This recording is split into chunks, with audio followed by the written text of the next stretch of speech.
There is a specific kind of silence that settles over a Thanksgiving table when a father decides his daughter is the entertainment. I had felt that silence every year for as long as I could remember. The moment conversation shifted, the moment eyes moved toward me, the moment my father cleared his throat and found his opening. Some families argue about politics. Some argue about religion. Mine argued about whether I was a liar. My name is Danielle Mercer. I am 31 years old. And for the better part of a decade my family believed, genuinely, completely, without question, that I had fabricated my entire professional life. It started the way most family myths start, with a single comment that went unchallenged. I was 22, fresh out of college with a computer science degree from a school my father considered second tier. And I told my family at Christmas dinner that I had accepted a position at a financial technology startup in Austin. My father, Richard Mercer, put down his glass and looked at me the way he looked at things he found vaguely irritating, like slow traffic and incorrect change. A startup, he repeated. Yes, I said. It's a payments infrastructure company. Early stage, but the founders have strong. So you don't have a real job. That was it. That was the sentence that became the foundation of everything that followed. Not a real job. And because no one at that table pushed back, not my mother Carol, not my older brother Derek, not my uncle Bill who laughed at everything my father said because it was easier than disagreeing, it became the family's official position. Danielle does not have a real job. Over the next 9 years the story evolved. The startup grew. I was promoted. I was brought in as a co-founder when the original team restructured. We raised a Series A, then a Series B, then a Series C that valued the company at $175 million. I was featured in Forbes 30 Under 30 in 2021. I was quoted in the Wall Street Journal twice. My face appeared in a TechCrunch profile with the headline, "The Quiet Architect of Austin's FinTech Revolution." My family knew none of this. Not because I hid it from them, I mentioned it. I mentioned it carefully, in measured doses, the way you introduce information to people who have already decided not to believe you. But my father had established the narrative early, and narratives once established in families are almost impossible to overturn from the inside. Every promotion I mentioned became fabrication. Every award became delusion. Every raise became further evidence that I was spinning an elaborate fantasy to compensate for my obvious failure. Danielle lives in her own world, my mother would say, not unkindly, which somehow made it worse. She's always been dramatic, Derek would agree. Remember when she said she was going to be a software engineer? Uncle Bill would add, and the table would laugh because apparently the funniest possible outcome was that I had actually done what I said I was going to do. I stopped correcting them around year 4. Not because I gave up, but because I had learned something important about family dynamics. Some battles are not won through argument. They are won through evidence. And evidence requires patience. Evidence requires waiting for the moment the other side hands you the stage. I did not know, sitting at Thanksgiving the year I was 28, that my father was already planning to hand me exactly that. Before I explain what my father did, you need to understand Derek. My brother Derek Mercer is 4 years older than me and has spent his entire adult life being everything my father wanted me to be. He went to my father's alma mater. He joined my father's industry, financial consulting, regional firms, the kind of work that sounds impressive at dinner parties and moves slowly enough that ambition rarely becomes inconvenient. He married a woman named Bethany who laughed at my father's jokes and remembered the names of his golf partners. He bought a house 12 minutes from my parents. He called every Sunday. Derek was not a bad person. I want to be precise about that because what I am about to describe could make him sound like a villain, and the truth is more complicated. Derek was a man who had organized his entire identity around his father's approval, which meant that anything threatening to Richard Mercer's worldview was, by extension, threatening to Derek. And I, with my startup and my equity and my conference keynotes, was a permanent low-grade threat. It was Derek who, 3 years before the Thanksgiving in question, first suggested to my father that I might be exaggerating my professional success. I know this because my cousin Jess, who is the only member of my extended family I trust, told me about the conversation. Apparently Derek had mentioned at a family dinner I had not attended that he had looked into my company and found the public information inconsistent with what I claimed. What Derek had actually done, Jess told me, was search the company name, find our minimal public-facing profile. We were deliberately low profile for competitive reasons, and conclude that limited public information meant limited reality. It was the logic of a man who had never worked in an industry that valued discretion over visibility. My father, who had spent 40 years in a field where reputation was currency and a handshake meant something, found Derek's concern entirely reasonable. After that dinner, the family consensus hardened from "Danielle exaggerates" to "Danielle is lying." It was a meaningful upgrade in hostility. The following year, my father asked me point-blank at Christmas to show him proof of my employment. I told him my offer letter and company equity documentation were confidential. He told me that convenient. I told him I understood his skepticism and was sorry I couldn't share sensitive business documents at a holiday dinner. He told me that was exactly what someone making things up would say. My mother suggested we open presents. That was 2 years before the investigator. While my family constructed their narrative about my fictional career, I was, in fact, building something real. PayVault Technologies, the company I had joined at 22 as employee number 7, had grown from a 12-person Austin operation into a significant player in embedded financial infrastructure. We built the invisible architecture that allowed non-financial businesses to offer banking services to their customers. If you had ever opened a mobile bank account through a retail app, a healthcare platform, or a gig economy service, there was a reasonable chance our technology was running underneath it. I had joined as a junior software engineer. By 25, I was leading our security and compliance division. By 27, when our 3 original founders decided to restructure the executive team and bring in operational leadership with equity positions, I was one of 2 people they chose. Marcus Webb, who had been with the company since month 3, became our CEO. I became co-founder, chief product officer, and holder of 8.3% equity in a company that, at our Series C, was valued at $175 million. 8.3% of $175 million is a number that makes a dinner fork drop. I did not live extravagantly. This was partly strategic. I had watched enough founder stories collapse under the weight of lifestyle inflation before liquidity, and partly because I genuinely did not care much about visible wealth. I drove a 4-year-old Subaru. I rented a good apartment in East Austin rather than buying in the hills. I wore the same rotation of clean, unremarkable clothes to family events that I wore everywhere else. I did not mention my equity at family dinners. I did not forward the Forbes article. I did not suggest anyone Google my name. I was watching. I was waiting. And I was documenting everything. The voicemails my father left when he'd had 2 glasses of wine. The ones where he told me I was an embarrassment. The text messages from Derek saying I needed to come clean about my fake job before I humiliated the whole family. The Christmas card from my mother that said in her careful looping handwriting that she and my father were worried about my grip on reality and thought I should consider speaking to someone. I saved every one of them. I kept them in a folder on a personal hard drive and in cloud backup. Not out of bitterness, or not only out of bitterness. Out of a quiet, steady certainty that someday the truth would need evidence, and that I would be the one providing it. Marcus, my CEO and one of my closest friends, knew about my family. He found the situation somewhere between baffling and infuriating. "You know I'll fly to whatever dinner table you need," he told me once, over tacos in our usual spot on South Congress. "Say the word and I'll show up in the Forbes jacket." I told him I appreciated it. I told him it wasn't time yet. He asked me how I would know when it was time. I told him I'd know because they would hand it to me. 13 months before the Thanksgiving that ended everything, my father hired a private investigator named Gerald Holt. I know the details of this because Gerald Holt told me himself later, and because his billing records became part of the legal documentation that followed. My father paid a $3,500 retainer, with a final invoice of $10,200 total. Gerald Holt had 23 years of investigative experience, including 11 years with the FBI's Financial Crimes Division before he went private. He was thorough, methodical, and, as it turned out, professionally obligated in ways my father had not considered when he wrote the check. My father's stated objective, according to the engagement letter Gerald showed me, was to verify or disprove the professional claims made by subject Danielle Mercer, including but not limited to employment status, company co-founder claims, equity holdings, and award recognitions. He wanted documentation. He wanted something concrete he could put on the table and say, "Here it is. Here is the proof that your daughter has been lying to us for 9 years."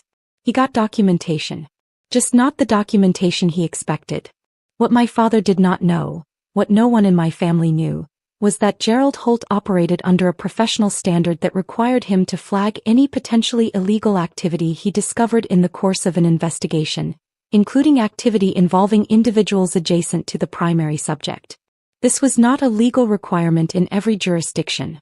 It was Gerald's personal professional code, developed during his FBI years, and it was written into his engagement contracts in paragraph 7, which my father had signed without reading carefully. Paragraph 7 would prove to be the most expensive page my father ever skimmed. Gerald spent 45 days on my case. He verified my employment. He verified my co-founder status. He verified the Forbes recognition, the Wall Street Journal quotes, the TechCrunch profile, the Series C valuation. He obtained public financial disclosures through legal channels, cross-referenced with company registrations, and assembled a profile that he later told me was one of the cleanest subject files he had ever prepared. There was nothing to dig for, he said. Everything checked out on the first pass. Then he moved to the adjacent parties as his contract required. He looked at Derek first, as Derek had apparently been mentioned in my father's briefing as a concerned family member, whose credibility my father wanted established. Gerald pulled Derek's professional history, his business registrations, his financial disclosures. He found what he found. He documented it carefully. He moved on to my father. What Gerald found in my father's financial history I did not know at the time. I would learn it like everyone else at Thanksgiving. Gerald Holt called my father in October to schedule the report presentation. My father, apparently still confident, decided to make it an event. He would present the findings at Thanksgiving, he told Gerald. The whole family would be there. It would be the moment of final, definitive exposure. Gerald said he would attend. He did not tell my father what was in the second folder. I drove to my parents' house on Thanksgiving morning knowing nothing about what was coming. My cousin Jess had texted me the night before. Just a heads up, your dad is planning something with some kind of investigator? But I had no specifics. I had long since stopped being surprised by my family's escalations, and I arrived the way I always arrived. Calm, quiet, carrying a pie I had ordered from a bakery because I had learned years ago that homemade contributions were criticized and store-bought ones were accepted without comment. My mother hugged me briefly at the door. Derek and Bethany were already in the living room. Derek gave me the nod that substituted in our family for warmth. My Aunt Patricia and Uncle Bill were at the kitchen island, Bill already on his second beer at 11 in the morning. My grandmother, Nora, was at her usual chair by the window, the only person in the room I genuinely loved being around. Jess, her daughter, shot me a look when I walked in that I filed away. And there, seated in the formal dining room with a briefcase and a glass of water, was a man I had never met. Danielle, my father said from across the room, and his voice carried that particular register, controlled satisfaction like a man who has been waiting. We have a guest today. I can see that, I said. Gerald Holt. He's been doing some research. My father smiled. I thought it would be good for the family to hear what he found. I set the pie down on the kitchen counter and walked to the dining room. I shook Gerald Holt's hand. He held my gaze for half a second longer than the handshake required. And in that half-second something passed between us that I could not quite name. Not sympathy exactly, but something close to it. Acknowledgement maybe. Ms. Mercer, he said. Mr. Holt, I said. I sat down at my usual seat, the one at the far end farthest from my father, and waited. The meal was functional. Turkey, sides, the routine of passing dishes, and the performance of family normalcy that Thanksgiving demands even from families who have scheduled ambushes for the dessert course. Uncle Bill made 3 jokes. My grandmother asked me about Austin. Bethany described a renovation project in detail that no one had requested. My father ate with the contained energy of a man saving himself. Halfway through the meal he stood up. I want to say something, he said. The table quieted. I want everyone here for this, he said. Because I think it's important for our family to have honesty. Real honesty. For too long, we've had one member of this family telling stories about her career that none of us have been able to verify. He looked at me. So I took action. I paid a professional to get to the truth. Uncle Bill laughed. I stayed quiet. Gerald, my father said, the floor is yours. Gerald Holt stood. He was a compact man mid-50s, with the unhurried physical presence of someone who had spent decades delivering information that changed people's lives. He set his briefcase on the table and opened it without ceremony. "Thank you, Richard," he said. "I want to be transparent with this family before I present my findings.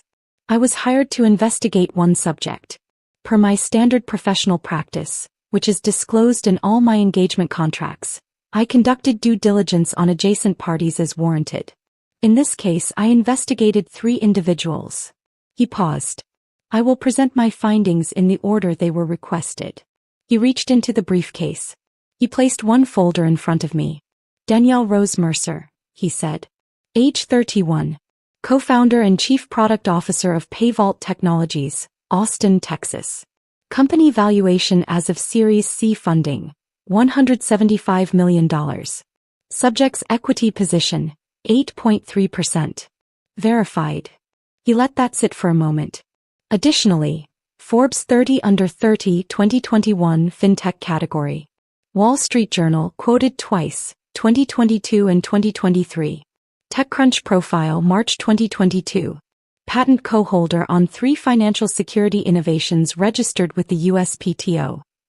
He closed the folder. Everything claimed by the subject is verified and documented. The table had gone very still. My grandmother made a small sound that might have been a laugh. My father's jaw had tightened, but he had not moved. He was recalibrating. I could see it happening in real time. The story he had built, the confidence he had carried into this room, adjusting to accommodate facts it had not expected. "Now," Gerald said, and he turned to my father. He placed the second folder down. Dad's fork dropped. Gerald Holt did not rush. That was the thing I remember most clearly about the next 4 minutes. He did not perform urgency or drama. He simply read his findings the way he had read mine, in the same measured voice, with the same factual precision. "Richard Thomas Mercer," he said. Age 63. Financial consultant, Mercer Advisory Group, LLC. He opened the folder. In the course of verifying adjacent financial records, I identified a pattern of transactions that warranted further investigation. Specifically, between 2018 and 2023, approximately $340,000 in client funds were moved through a series of shell accounts registered to LLCs with no active business operations. These transactions are inconsistent with standard fee structures and were not disclosed to the clients in question. My father said, "I'm not finished," Gerald said, and my father stopped. Additionally, I identified Derek Allen Mercer, age 35, in connection with 2 of the same LLC registrations. Mr. Derek Mercer appears as registered agent on both entities. The timeline of registration corresponds to the period in which he worked directly under his father's advisory firm. Gerald turned to Derek. "That documentation is in the 3rd section of the report." Derek's chair scraped back from the table. Bethany put her hand on his arm. My mother said, "Richard, what is he?" "These findings," Gerald continued, "were required by my professional obligations to be disclosed. I have already filed a preliminary notification with the Texas State Securities Board, as required by statute when a licensed investigator encounters evidence of securities fraud. A copy of the full report was transmitted to their office this morning." He closed the folder. "I wanted to present these findings to the family first as a courtesy. The board will be in contact." The room was completely silent. My Uncle Bill had put down his beer. My grandmother was looking at my father with an expression I had never seen on her face before. Not shock exactly, but a kind of grief, the look of someone watching something they had suspected for a long time become confirmed. I sat with my hands folded in my lap and said nothing. My father turned to me, and in his eyes I saw something I had never seen there in 31 years of being his daughter. Not apology, not quite, but the specific look of a man who understands in a single terrible moment the full weight of what he has done. He had spent $10,000 and a year of planning to expose me. He had assembled his family, set his table, introduced his investigator. And he had handed me everything. "Danielle," he started. I said quietly, "that you should call a lawyer." The 48 hours after Thanksgiving were the kind that rearrange a family's geography permanently. Gerald Holt left within the hour. Before he went, he paused beside me in the hallway and said, I want you to know I did everything I could to present this professionally. I told him I believed him. I told him I appreciated it. I meant both things. My father called 2 lawyers before Friday morning. The first was a criminal defense attorney named Patterson who took a $25,000 retainer over the phone. The second was a civil attorney his firm had used for contract disputes who told him, after reviewing Gerald's preliminary findings, that the situation was significantly more serious than a contract dispute. Derek drove home that night without speaking to anyone. Bethany texted me at 11 p.m. I do not know what she was hoping I would say. I did not respond. My mother called me on Friday afternoon. She was crying, which was not in itself unusual, but the quality of the crying was different. Not manipulative, not performative, which were the 2 varieties I had learned to identify over the years. It was the crying of someone who was genuinely lost. I didn't know, she said. I believe you, I said. About any of it. Not the money. Not, she stopped. Not about you either. I should have. Mom, I said. I know. We stayed on the phone for a while without saying much. It was the most honest conversation we had ever had, and it was mostly silence. My cousin Jess texted me that evening. You okay? I told her I was better than I'd been in a long time. The Texas State Securities Board investigation moved with the slow, grinding inevitability that all regulatory actions move. Over the following 4 months, it expanded.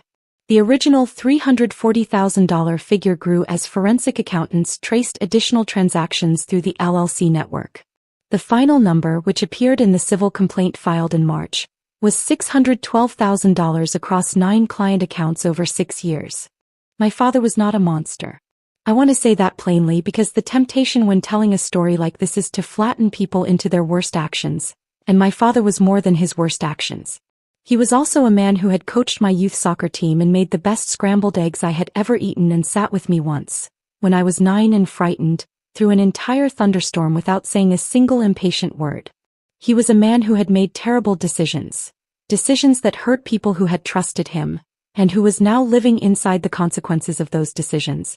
But he was also the man who had told me for 9 years that my career was a fantasy, who had spent $10,000 trying to prove I was a liar, who had assembled my family in his dining room for what he intended to be my humiliation.